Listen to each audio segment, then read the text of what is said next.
Listen up. You stroll into your go-to local gun shop. You spot a pistol sitting under the glass wearing a clearance tag for barely $150. You scoff at it. In your mind, that jagged pile of budget metal is nothing but a jam-o-matic waiting to happen. But let the clock roll forward half a decade. Suddenly, that exact same piece of hardware is commanding premium prices and flying out the door. Or consider that tiny plastic-framed pocket blaster you swore up and down you would never trust your life to. Fast forward to today. It reigns supreme as the single most popular everyday carry option in the entire country. This happens in the firearms industry constantly. Today we are diving deep into 7 specific weapon systems that were dragged through the mud on day one. The internet commandos labeled them absolute trash. The magazine columnists wrote them off as useless gimmicks, but the civilian market always gets the final say. These are the 7 firearms that forced the gun snobs to eat their words, turning early skeptics into lifelong believers. Number 7. The Ruger LCP. Let us rewind the tape back to 2008. Ruger shocked the market with the LCP, the lightweight compact pistol. This little unit tipped the scales at a microscopic 9.4 ounces empty. It was chambered in .380 ACP, holding 6+1 in the pipe. The backlash was instant. Range rats and self-proclaimed tactical gurus tore it apart. They claimed it was way too tiny for big hands. They argued the caliber was hopelessly underpowered for defensive work. The trigger pull? It felt like dragging a cinder block through a mud pit. And the factory sights were basically just mild suggestions milled into the slide. The old school guys insisted that responsible citizens only carry a steel frame 1911, or at the bare minimum, a service-sized 9mm. Nobody respected this polymer mouse gun, and truthfully, that first wave had some legitimate growing pains. Ruger had to issue a safety recall because the gun could fire if dropped. That original double-action trigger was a grueling 8-pound marathon. For roughly $350, people felt they were buying a disposable toy. But Ruger dug their heels in. They overhauled the internal drop safety. They raised the sight profile so your eye could actually pick up a sight picture. Eventually, they dropped the LCP2, introducing a trigger brake that actually felt like a real firearm. While the forum warriors kept typing, average citizens were quietly buying them by the truckload. Why? Because it was completely frictionless to carry. Look at the physical footprint. Just over 5 inches long, barely 3.5 inches tall, less than an inch thick. That glass-filled nylon frame wrapped around a hardened steel slide completely disappeared inside a front pocket. And that notoriously heavy trigger? It turns out a long, deliberate pull is the exact passive safety you want when a gun is bouncing around in your denim. The real culture shift hit in 2012. Texas Governor Rick Perry made national news when he unholstered his personal LCP and dispatched a coyote threatening his dog on a morning jog. Ruger capitalized instantly, rolling out a Coyote Special Edition. The joke was officially over. By 2018, Ruger marked 10 years of absolute market dominance. Today, with north of 3 million units in civilian hands, the LCP bloodline effectively owns the micro .380 ACP space. The critics completely misunderstood the raw data of civilian self-defense. Most deadly force encounters happen inside of 3 to 5 yards. At contact distance, nobody is checking for a fiber optic front sight. They only care that they have a functioning weapon in their hand. The LCP gave millions of Americans the ability to carry a gun when they otherwise would have left it at home. Number 6. Heritage Rough Rider 22. Let us jump back to the 1990s. Heritage Manufacturing unleashed the Rough Rider, a traditional single-action 6-shooter wearing a $99 price tag. It was built around a zinc alloy frame, which immediately triggered the traditionalists. Gun shop counter jockeys treated this revolver like it was radioactive. They lumped it into the Saturday Night Special category. I have literally seen clerks tell new shooters to put their wallets away rather than buy one. The gatekeepers deemed it low-grade scrap. But those so-called experts completely missed the big picture. Heritage utilized modern, automated machining to pump out an incredibly simple, remarkably safe, and surprisingly precise rimfire platform. They did it at a cost that utterly destroyed the competition. Sure, the alloy frame lacked the gorgeous case-hardened finish of a high-end Colt, but we are talking about .22 long rifle here. That frame was more than robust enough for rimfire pressures. The 6.5-inch barrel delivered consistent groupings. The fixed trench sights were dead on straight out of the box. The true genius was in the safety mechanics. A single-action lockwork is inherently reliable. But Heritage went further by integrating a modern transfer bar safety system. You could safely carry it fully loaded without risking a drop fire, and the ultimate selling point? The convertible cylinders. You could seamlessly swap from .22 long rifle over to .22 Magnum in seconds. It was maximum versatility for pocket change. The cultural tide finally turned. A younger demographic fueled by video games and modern westerns wanted the cowboy experience. For less money than a nice steak dinner, they could hit the range and fan the hammer. Social media took it to the next level. YouTube creators started treating the Rough Rider like the ultimate recreational tool. No tactical gear. No split-time drills.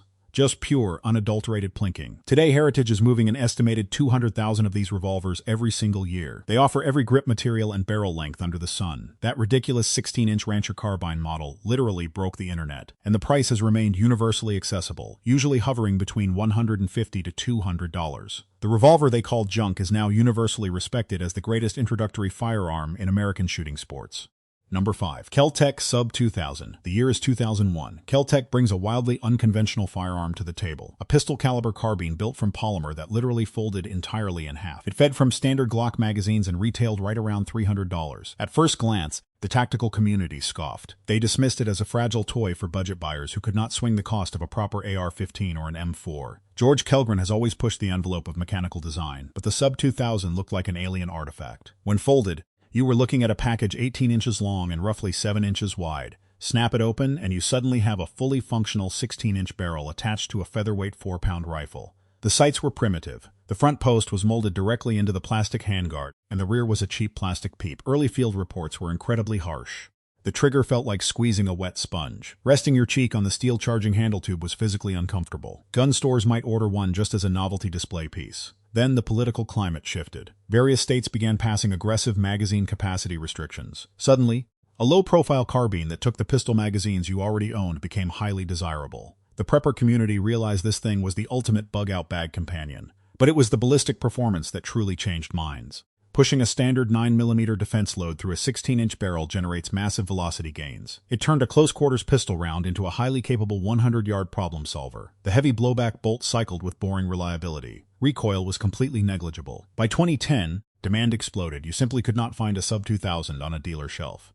People were paying double the retail price on the secondary market. In 2015, Kel-Tec answered the call with the Gen 2. They upgraded the trigger, added a much-needed adjustable stock, and integrated tactical rails for white lights and optics. Today, it sits at around $500 and is widely considered the ultimate vehicle-stowed defense gun. What began as an ugly duckling is now the gold standard for logistical cross-compatibility between your primary rifle and your sidearm.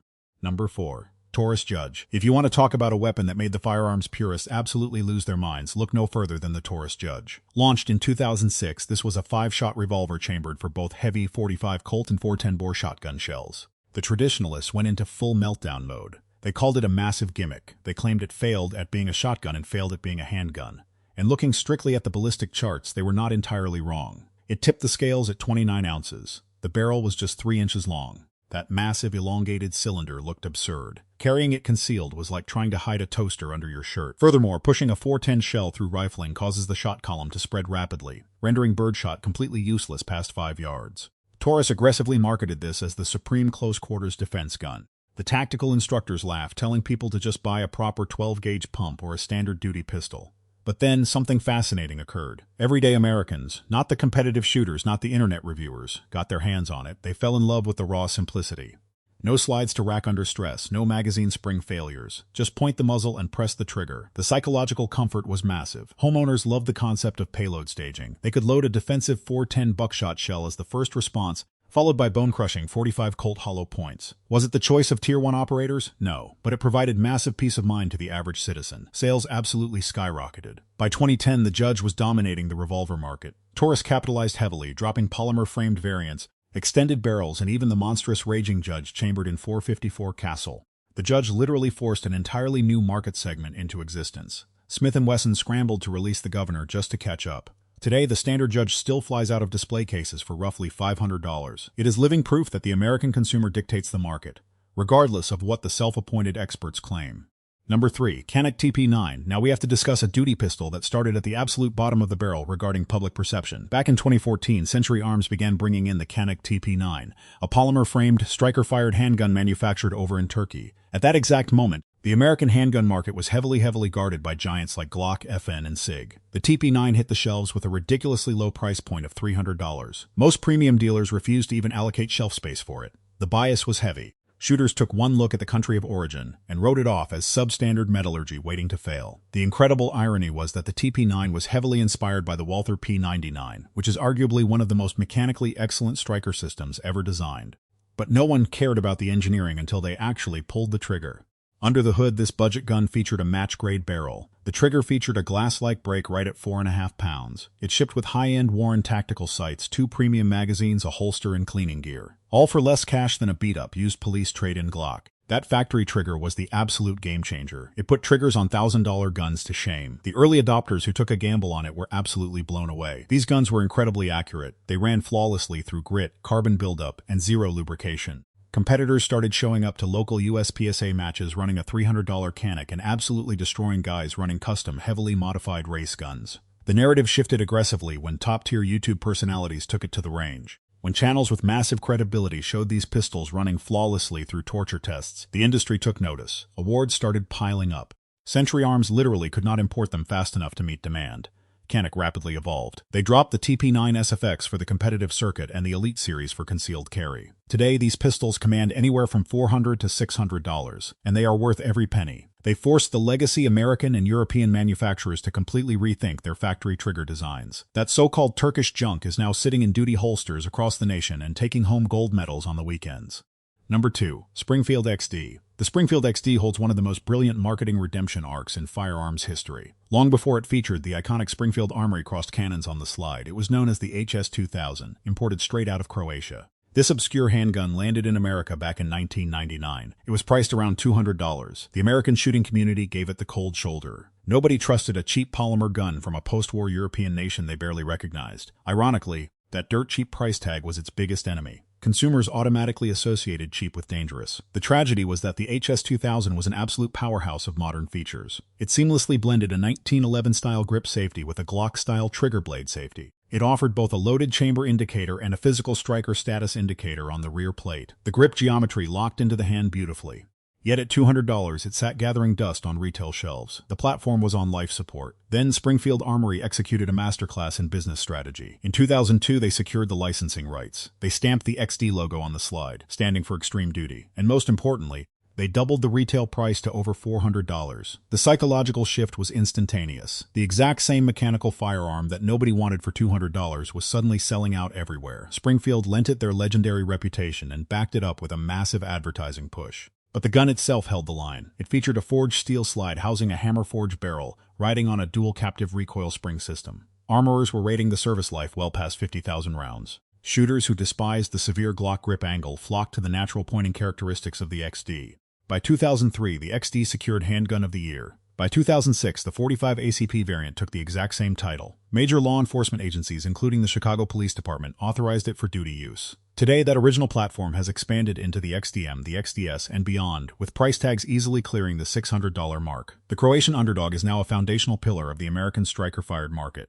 Number 1. SIG Sauer P365. Taking the number 1 spot is a weapon system that survived an absolutely catastrophic rollout to become the undisputed king of the everyday carry market. At SHOT Show 2018, SIG announced the P365. The specifications sounded like pure science fiction. A micro-compact pistol with the exact footprint of a low-capacity single stack, but packing 10+1 rounds of 9mm. The firearms community lost their collective minds. Then the guns shipped to consumers, and the honeymoon ended violently. The initial production run was plagued with catastrophic failures. We are talking severe striker drag rupturing primers, firing pins snapping in half, dead triggers failing to reset, slides refusing to return to battery. The online forums turned into a war zone of negative feedback. Content creators were capturing undeniable malfunctions on camera. It appeared that SIG's greatest innovation was a total unreliable failure. It was heartbreaking because the fundamental engineering was revolutionary. The gun was barely 1 inch thick, less than 6 inches long. It weighed under 18 ounces unloaded. Yet it held 10 rounds flush or 12 with a pinky extension. SIG had engineered a patented, tapered magazine that funneled a double-stack payload into a single-stack grip width. A lesser company would have discontinued the line and walked away. SIG went back to the drawing board. They reinforced the striker assembly. They remachined the slide tolerances. They aggressively addressed every single failure point and pushed out the updated Generation 2 models within months. The reputation damage was severe, but range time cures all wounds. Shooters who picked up the revised models realized the platform was functionally flawless. It shot like a massive duty gun. The flat trigger was phenomenal. Standard X-ray day and night sights came straight from the factory. Word of mouth overpowered the initial bad press. By 2019, it claimed the title of the best-selling handgun in the United States, a throne it essentially refuses to give up. SIG capitalized by building a massive modular ecosystem around the fire control unit. We got the P365XL, the SAS, and now the heavy-hitting X Macro holding an incredible 17 rounds. Cops trust it for backup. Civilians have purchased well over 3 million units. Today, the base model commands around $599. More importantly, it forced the entire industry to adapt. Guns like the Hellcat, the Shield Plus, and the GX4 only exist because they had to chase SIG's shadow. It did not just survive a bad launch, it completely permanently altered the defensive handgun landscape.